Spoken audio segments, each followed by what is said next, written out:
Una camera ardente aperta stamane dalle 10:30 fino alle 22:30 per l'ultimo saluto al sindaco 43enne Alessandro Bolis, vicepresidente dell'Anci Veneto. Domani i funerali nella chiesa parrocchiale di Santa Maria Assunta a Carmignano di Brenta, fissati per le 10, con maxi schermo posto all'esterno e la possibilità di seguire la cerimonia funebre in diretta Facebook sulla pagina istituzionale del comune di Carmignano. Per l'occasione i commercianti sono stati invitati ad abbassare la saracinesca dei negozi, mentre l'amministrazione comunale ha proclamato 2 giorni di lutto cittadino oggi e domani.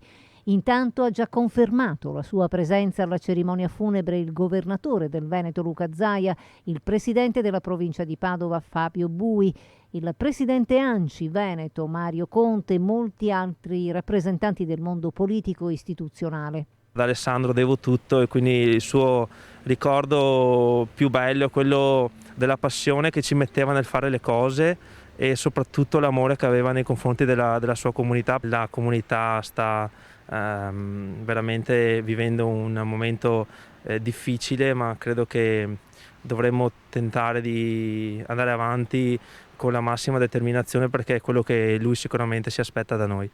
E l'intitolazione a settembre, dopo aver chiesto alla famiglia della scuola primaria, uno dei tantissimi progetti nati proprio dal volere del sindaco che tanto si è dato da fare per la sua Carmignano.